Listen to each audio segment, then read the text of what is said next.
Bonjour à toutes et à tous, j'espère que vous allez bien. Aujourd'hui, édition un peu spéciale, je vous explique pourquoi j'ai décidé d'investir en Chine, tout simplement. Parce que moi, je trouve qu'au jour d'aujourd'hui, les marchés américains sont un petit peu survendus, on est un peu dans une phase de bulle spéculative. Donc pour moi, j'ai décidé de placer une partie de mon portefeuille en Chine et je vais vous expliquer pourquoi. Alors pour ce faire, tout d'abord, je vais d'abord vous parler un petit peu on va dire des fondamentaux entre la Chine et les États-Unis. Puis on va voir un petit peu qui investit en Chine, est-ce qu'il y a des hedge funds, des institutions qui se positionnent sur la Chine au jour d'aujourd'hui. Et pour finir, nous allons comparer un petit peu en termes de prix, en termes de price earning ratio, quel est le plus avantageux et avec quel pays pouvons-nous espérer avoir le meilleur rendement. Avant de commencer, si tu apprécies ce que je fais, n'hésite pas à liker et à partager la vidéo et surtout n'hésite pas à me suivre sur les différents réseaux sociaux, le lien se trouve en bas de la description de la vidéo. Alors, pourquoi j'ai décidé d'investir en Chine? Tout simplement, on va commencer par des fondamentaux. Donc là, ici, en fait, j'ai un petit tableau qui compare en fait les deux économies. Donc, on va comparer la Chine et les États-Unis. Donc là, la première chose, donc on peut voir que en termes de puissance économique, on voit tout simplement que les États-Unis dominent largement avec 32 trillions d'USDT contre 20,8 trillions. Donc on peut voir, enfin trilliards même, donc là on peut voir que un peu la puissance économique des États-Unis est supérieure à la Chine, mais pour combien de temps? Parce que quand on regarde maintenant le PIB, donc la croissance du pays, tout simplement. Donc là, on peut voir que les États-Unis, on est aux alentours de 3%. À un moment donné, on a essayé de faire un pic aux alentours des 3, mais on est aux alentours de 2, tandis que la Chine, elle se maintient favorablement aux alentours des 5. Donc ça, en termes de PIB, donc là, on peut voir que la Chine, en ce moment, avance légèrement plus vite que les États-Unis, voire même 2 fois plus vite que les États-Unis. Donc là, c'est un fait à prendre en considération. Euh, Autre chose, on peut voir que en termes d'inflation, donc là aux États-Unis avec l'impact du pétrole, donc je vous rappelle que le pétrole aux alentours aujourd'hui s'échange aux alentours des plus de 100 euros, voire même 100 dollars le baril. Donc ça pèse beaucoup sur les États-Unis, sur l'économie des États-Unis, car eux, ils importent tout simplement leur pétrole, tandis que la Chine, enfin leur pétrole des États-Unis vient du Moyen-Orient, d'après ce que j'ai compris, dépendant du détroit d'Ormuz. Tandis que la Chine, eux, ils ont des pipelines qui permettent de prendre, si je ne m'abuse, le pétrole, le gaz directement via la Russie. Donc ça fait que l'augmentation du baril de pétrole impacte peu ou légèrement sur leur économie. Donc là, on peut voir que en termes d'inflation, les États-Unis en ce moment explosent tout. Ensuite, si on regarde les prix à la production, donc là, les prix à la production, on peut voir que les États-Unis s'explosent et aussi en Chine, un petit peu, ça augmente fortement. Alors, cela n'est pas une mauvaise chose dans la mesure où un meilleur prix à la production fait que en fait, les industries, les entreprises ont une meilleure rentabilité, donc un meilleur profit, donc plus d'argent pour acheter dans le système. Donc ça, c'est pas une mauvaise chose, mais par contre, une augmentation du PPI fait que l'inflation va augmenter parce que tout simplement, les ménages paieront beaucoup plus. Donc ça appuiera plus sur l'inflation et de même pour la Chine. Ça va appuyer aussi sur l'inflation, mais comme on voit que les États-Unis sont bien devant, donc forcément, la Chine a un avantage considérable. Et pour finir, là pour le coup, on va dire que c'est stable, mais là on ne donne en Chine que des chiffres urbains, donc en fait, en général, en Chine c'est beaucoup plus élevé, j'imagine. Et aux États-Unis, on va dire qu'on a 4,3. Donc là, on va dire en termes de chômage, la Chine est un peu plus, mais si l'économie se développe de 5%, donc si un PIB croît de 5% par an, je pense que le nombre de chômeurs va diminuer en Chine. Donc voilà, donc si on regarde un petit peu les fondamentaux, on peut dire que la Chine a beaucoup d'avantages. Ensuite, si on regarde qui a investi un peu en Chine, donc là on peut voir les investisseurs, on va dire les hedge funds, les instituts qui investissent sur la Chine. Donc là, on peut voir qu'il y a eu des volumes pas mal qui sont exécutés milieu 2025 ici, et là, ça baisse un petit peu, mais il y a quand même encore des entrées. Donc là, on peut voir un petit peu ici les tableaux qu'il y a des institutions qui se positionnent au mois de mai. Alors ici, je vois que les sorties, c'est 0,0. Donc là, on peut voir qu'il y a des entrées en vert. 0,0. D'ailleurs, je ne sais pas pourquoi ils mettent des 0,0, mais les sorties sont à zéro, ok, donc mais par contre les entrées, on peut voir qu'il y a des chiffres en face. Donc ça, on peut voir que bah voilà, depuis le début d'année, bah, il y a des entrées sur la Chine, donc c'est plutôt positif, pas autant que ici ou ici, mais voilà, il y a des entrées, donc voilà, il y a encore des institutions qui se positionnent sur la Chine, donc ça c'est plutôt positif. Alors, si on regarde maintenant en termes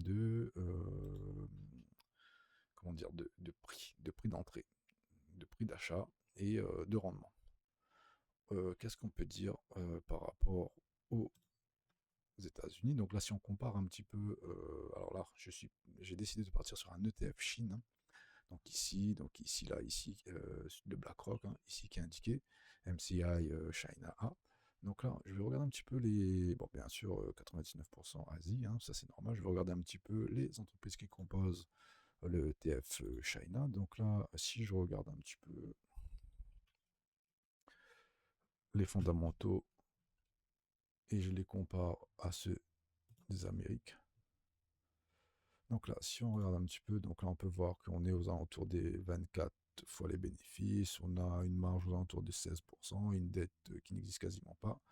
Je vais faire apparaître le cash flow aussi, ça peut être intéressant. Ici, donc un cash flow qui augmente, une dette qui descend et un revenu qui augmente. Donc ça, tout est OK quand on regarde ça. Maintenant, si on regarde un petit peu Moodchain, on peut voir ici oula, une belle marge de 50%. Donc, Kotobuchen est spécialisé dans l'alcool, hein, tout simplement. Donc là, si on regarde, si on met ça, si on compare ça par exemple à le Ricard, Cointreau en France, bah, vous voyez là, ça n'a strictement rien à voir, hein. Donc voilà, donc je regarde même pas le graphique. On peut dire que voilà, il y a des bons fondamentaux, donc forcément le prix doit être plus élevé que nous, doit plus performer pardon, que nos, on va dire, entreprises d'alcool en France. Donc là, 20 fois les bénéfices, une bonne marge, franchement, tout va bien. Et si on regarde une dernière, allez, on va regarder ici.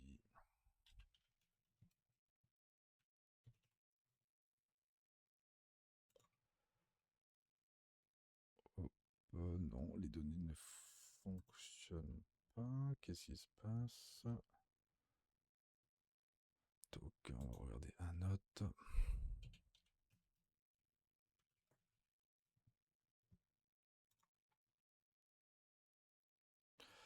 Ici, donc là, 4% de marge, rien d'exceptionnel. Par contre, 33 fois les bénéfices, ça c'est un peu élevé. Une dette qui augmente, qui augmente. Donc là, c'est une entreprise plutôt moyenne. Donc, on peut dire que là, hormis celui-là, on a un prêt à sur une ratio plutôt intéressant.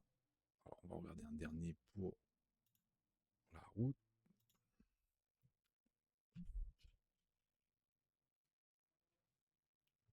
Celui-là. Donc là, si on regarde beau bénéfice, par contre, PER élevé, dette qui baisse, CA qui augmente, en tout cas CA, dette impeccable, mais par contre PER élevé. Et si on regarde, allez, on finit, on va mettre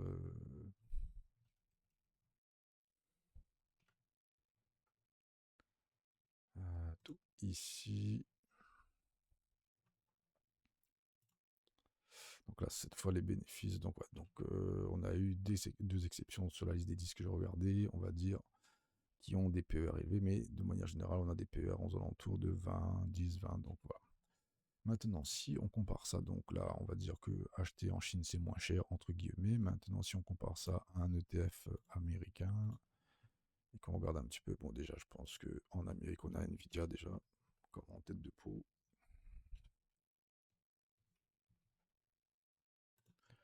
100. Voilà, Nvidia Corporation. Donc ici, bon, très très bonne marge, 45 fois les bénéfices, ça c'est élevé. Bon, après, le CA, on ne regarde même pas. Donc 40 fois les bénéfices pour Nvidia. Si on regarde Microsoft,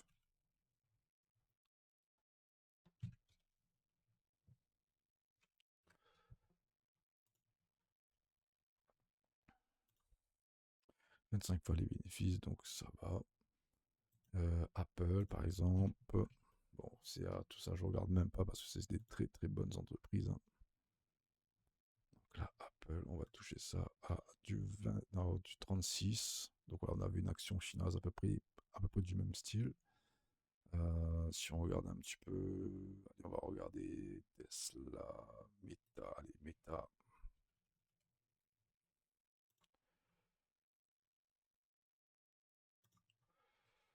Meta aux alentours des 22 avec une moyenne aux alentours des 50. Là, pour le coup, Meta, ça vaut le coup de acheter. Donc là, on voit bien qu'en fait, les États-Unis sont tirés vraiment par les semi-conducteurs et l'intelligence artificielle, Nvidia notamment. Allez, on regarde JP Morgan pour terminer. Il y aura un petit peu cette comparaison de valeurs.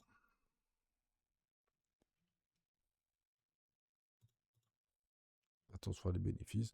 Donc, allez, on va dire qu'en conclusion, acheter en Chine ou aux États-Unis, ça équivaut au même prix. Maintenant, en termes de rendement, qu'est-ce qu'on peut espérer en Chine et aux États-Unis? Par exemple, si on regarde là, allez, on va passer sur les ETF directement. Donc là, en Chine, on peut voir on a une latéralisation, mais une économie qui monte plus vite, hein, en termes de PIB. Et aux États-Unis, on voit qu'en ce moment, on est sur une expansion, si ça veut bien.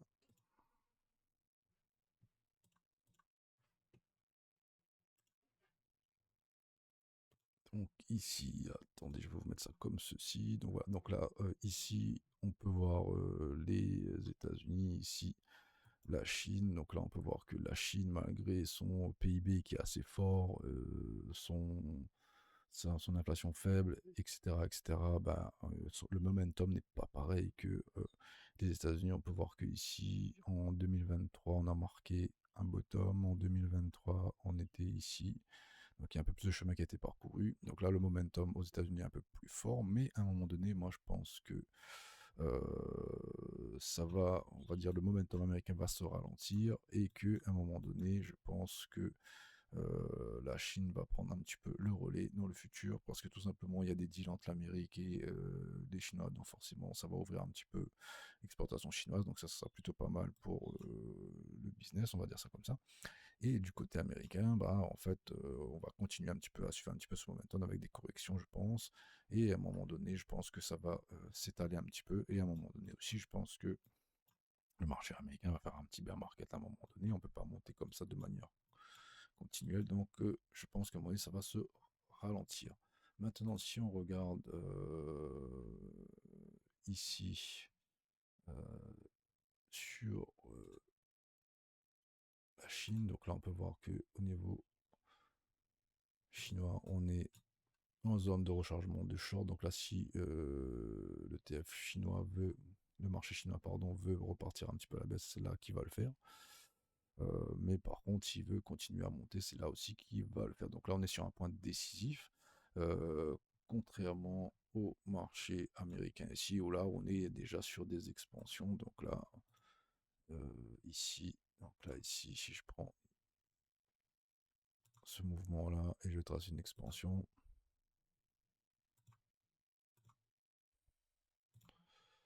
bon sens, ici,